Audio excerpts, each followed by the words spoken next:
SI గారికి పోయి నువ్వా? అవును, నేనే. అదేలా జరిగింది? ఆ రోజు మన ఊళ్ళో మిమ్మల్ని కలిసి వెళ్ళాక ఈ ఊరొచ్చి ఓ లాడ్జిలో రూమ్ తీసుకున్నాం. ఆ లాడ్జి మీద పోలీస్ రైడింగ్ జరిగింది. లేదు, తాళిబొట్టు లేదు, తట్టెడు నగలు మాత్రం ఉన్నాయి. వెరీ రిచ్ అనమాట. లేదు, వీడికి రిస్టు వాచ్ కూడా లేదు. పరమపూర్ అన్నమాట. ఒక పరమపూర్ గుంటడు, ఒక వెరీ రిచ్ గుంటది. ఈ లాడ్జింగ్ లో ఫ్యామిలీ చేసేసుకుంటున్నారంటే దీని అర్థం ఏమైంటుందబ్బో? సార్, మేమిద్దరం ప్రేమించుకున్నాం. పెద్దవాళ్ళు ఎవరు ఒప్పుకోలేదు సార్. అందుకే ఇంట్లోంచి పారిపోయి వచ్చేసాం. రేపు ఎల్లుండే పెళ్లి చేసుకుంటాను సార్. పెళ్లి పెటాకులు లేకుండా లాడ్జిలో దిగి పోలీసులు దొరికాక మీరేం చెప్పినా నేను అసలయ్యను. అలా మా ఇద్దరిని వేరు చేశాడు. ఆ తర్వాత నన్ను అతనికి ఏం జరిగిందో తెలియదు. ట్రైన్ కింద తలపెట్టి ఆత్మహత్య చేసుకున్నాడని ఊరంతా చెప్పుకున్నారు. నువ్వు మాత్రం నాకు సహాయం చేసి పెట్టు. మన ఊళ్ళో వాళ్ళు ఎవరికి నా విషయం తెలియనివ్వద్దు. నువ్వు కూడా ఏం ఆలోచించకు. అలాగే. నాకు మాట ఇవ్వు.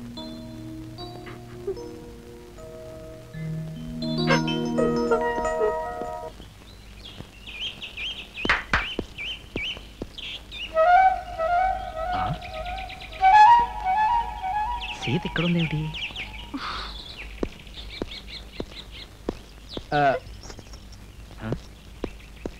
నువ్వేంటి ఇక్కడున్నావు? నువ్వెక్కడి నుంచి వస్తున్నావు చూద్దామని. అదా, అది అది అది పనసకాయ, అరటిగెల, శ్రీమాల. లేకపోతే సరే, పోలీస్ స్టేషన్ లో అంతమంది ఉండగా ఆ శ్రీ మహాలక్ష్మికి నువ్వే తయారవ్వాలా? ఎలా ఉంటుందో నేను ఎగబడిపోయావా? ఆ మగలు మరి సోకులు చూసి సంబరపడిపోయావా? సీత, లేకపోతే దానింట్లో అంతసేపు నీకే పని. నేనింతకాలం నువ్వు అమ్మాయికుడివి మంచివాడు అనుకున్నానే కానీ నీకింత అమ్మాయిలు పిచ్చుంటుందని దేనికి పడితే దానికి తయారైపోతావని ఊహించలేకపోయాను. నువ్వు దాంతో లింక్ ఎట్టుకున్నావంటే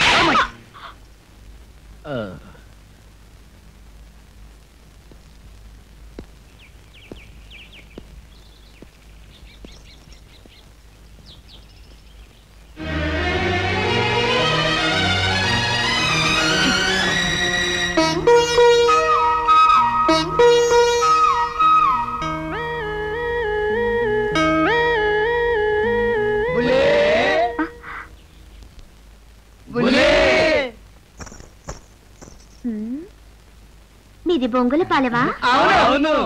పచ్చగడ్డి అచ్చారావు గారి తాలూకా? అవును. నీకెలా తెలుసు? మీరు బుల్లి అన్నప్పుడే నాకు అర్థమైపోయింది. రండి రండి, లోపలికి రండి. రండి. ఏమండి ఏమండి? వాయ్ వాయ్ వాయ్, మిమ్మల్ని. మీ ఊరు నుంచి మీ ఫ్రెండ్స్ వచ్చారండి. రండి. మా వాడు దిగొచ్చే పద్ధతి ఇంకోటి ఉందండి. మా పరవగడి ఫ్లూట్ లా ఉంది. మీరా? రండి రా, రండి రండి, పైకి రండి. ఎరా, నీ ఊరకొక్కను కూడా వెంటేసుకొచ్చావా? రండి రండి. చాలే ఊరుకోండి. ఇక్కడ ఇంత విశాలమైన హాల్ ఉండగా మీరే కిందకి రండి. మీరు ఇక్కడే కూర్చోండి, నేను వెళ్ళి కాఫీ తీసుకొస్తాను.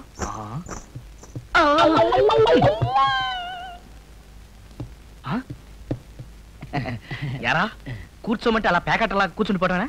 లే, సోఫాలో కూర్చోండి. ఇది మా హెడ్ గారి ఇల్లు. రండి, కూర్చోండి కూర్చోండి. ఎరా, మా నాయనమ్మ బాగుందా? ఆ పిల్ల హెడ్ కానిస్టేబుల్ కూతురట్టుగా. నువ్వు చెప్పరా, మా నాయనమ్మ మందులు అవి బాగా వాడుతుందా? ఆ పిల్ల ఏం చదువుకుందో నువ్వు చెప్పరా. నువ్వన్నా కరెక్ట్ గా చెప్పరా. నాయనమ్మ ఆయుర్వేదం మందులు అవి చక్కగా వేసుకుంటుందా లేదా? నీకు ఆ పిల్ల ఇష్టమా కాదా?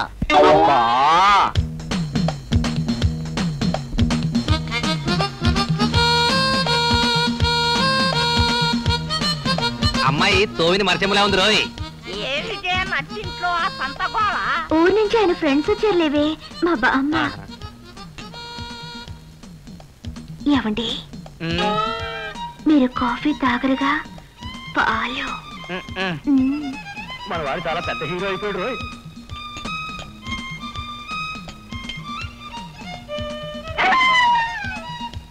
ఒక్కొక్క కూడా తెలిసిపోయింది రోయ్. ఎవరా? కుక్కను కూడా తీసుకో.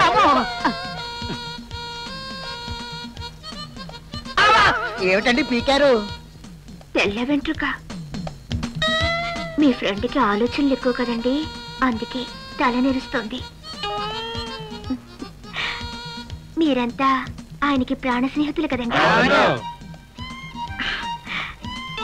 వారికి ఈ రంగు చీరలంటే చాలా ఇష్టం, అందుకే వీలైనప్పుడల్లా ఈ రంగు చీరలే కట్టుకుంటాను.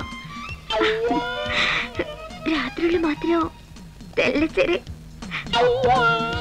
మీరంతా కాఫీ తాగుతుండండి, నీ వక్క పొడి పట్టుకొస్తాను. ఇన్నాళ్ళు చెప్పలేదు.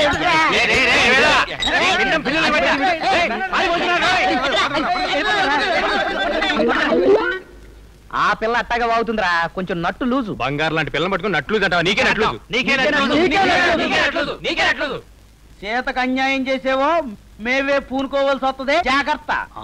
పదండ్రా. భలే పట్టేసింది. ఏమిటి నాటకాలు? నువ్వేమన్నా నా పెళ్ళానివా? కనీసం ప్రియురాలివా? ఏ కాకుండా కాకుండానే నన్ను లెంపకాయ కొట్టేచ్చాను, నీకెలా వచ్చింది? అదంటే అదంటే అది. నువ్వు ఎస్ఐ కీప్ ఇంటికి వెళ్తేనే నేను భరించలేకపోయాను. నేను అనుమానించి మాట్లాడితే నువ్వు భరించలేకపోయావు, కాబట్టి కొట్టావు. ఏ భార్యాభర్తల మధ్యైనా ఇదే తతంగం. కావాలంటే ఎవరిని అడగక్కర్లేదు, ఏ భార్యాభర్తల మధ్యన ఏ తతంగం. సీత, వీధిలో పడుకున్న నన్ను ఇంటికి తీసుకొచ్చి ఆశ్రయం ఇచ్చారు మీ నాన్న. నా మనసులో ఏ చిన్న దురాలోచన వచ్చినా ఆ భగవంతుడు నన్ను క్షమించడు. తప్పు. ఆచారా, నా మనసులో నీకిప్పుడు 100కి 100 మార్కులు పడిపోయాయి.